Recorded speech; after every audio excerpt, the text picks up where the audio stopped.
going to share the 3 I's of the entrepreneur, right? And I've shared this with other guests because this position of time, right? And where should I spend my time, and how can I spend my time on the most important stuff? And what you've said is, hey, I need to get out here, but I'm stuck and I'm doing these kinds of things. So we'll go through the 3 I's of the entrepreneur, share a little bit about how that works, and then we'll talk about what maybe some of the different things that you could start to look at and do a little bit differently. Because ideally, we would come up with 3 improvement strategies, 3 improvement ideas for you and your business.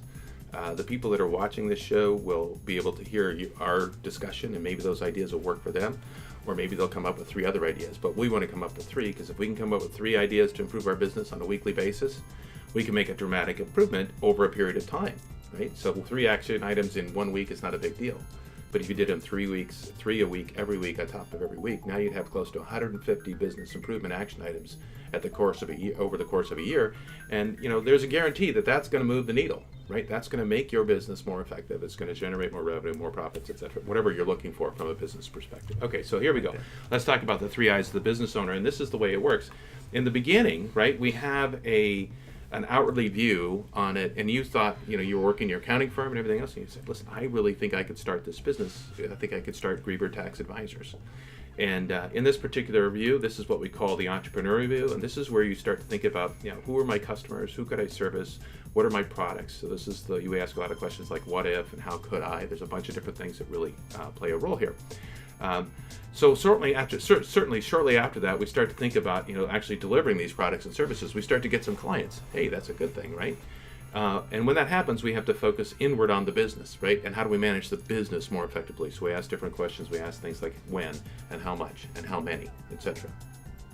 And then ultimately, that's the manager role.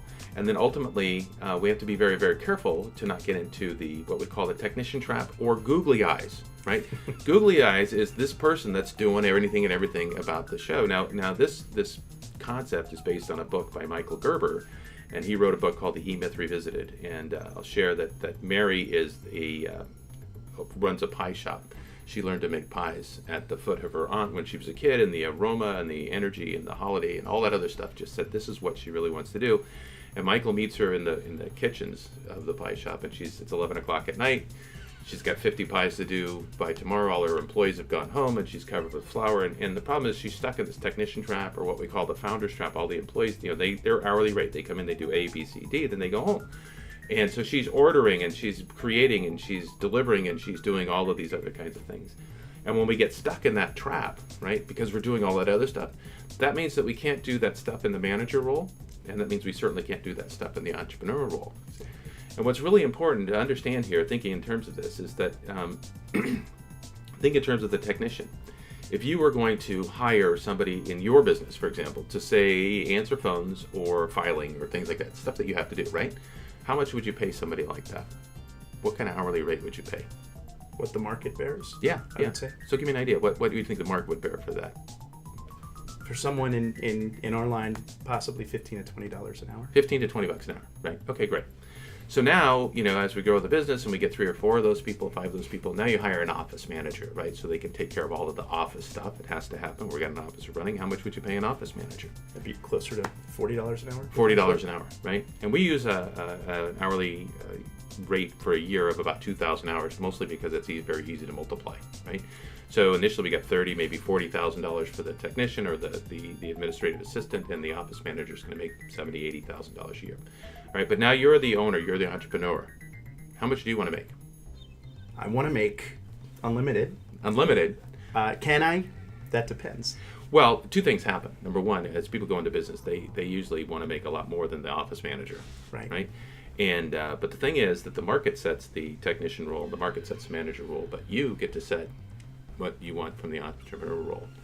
And so a pretty classic one from business owners, they want to make $150 an hour or $100 an hour or $200 an hour, depending on vocation they're in, right?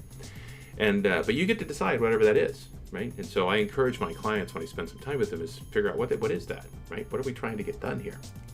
So let's just assume that we're going to pick 150 because it's a number that we can continue the conversation on. And if you want to make $150 an hour, the key to this whole process is that you have to do activities and tasks that are worth $150 an hour.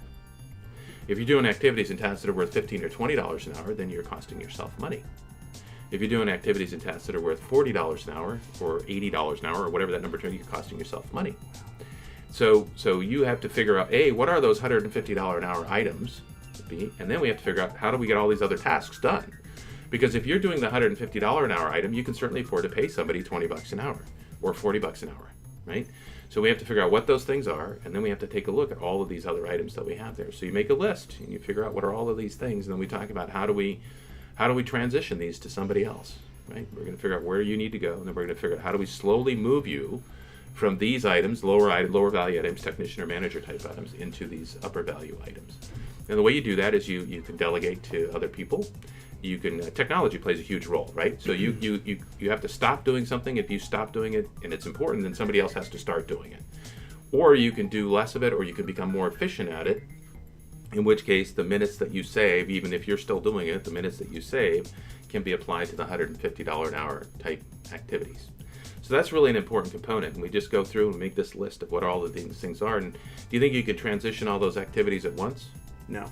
No. Yeah. And by the way, there's some learning that goes along with that, right? And then learning how to delegate. If you are going to delegate, how do we get somebody to do these things and do them well and effectively and efficiently? So there's some learning strategies. But the key to that is understanding that that is an absolute necessity if you're going to earn the $150 an hour. Otherwise, you're going to get stuck doing $15 and $20 an hour stuff. I also think a key component, I think that's a very wonderful insight. You're right. You should be focusing on $150 an hour techniques because you're losing money if you're not.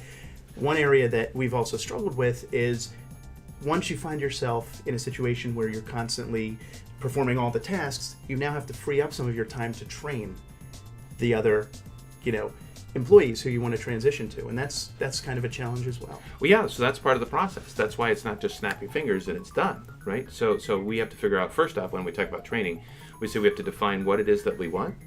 We have to define when it gets done, who does it, why it gets done, what's the input, what's the output, what are all of those things, right? And then we have to be able to tell somebody else this is how it works, right? And as we're teaching them, do you think they're perfect at it on day one? No. So now what you've got is they have their own learning curve, right? And you can do a little break-even analysis and say, listen, I'm willing to spend a month or 2 months or whatever that is training, but at this point, you should have all of this stuff. And then we can test to make sure that each one of those things, that they're moving and making progress in each one of those items.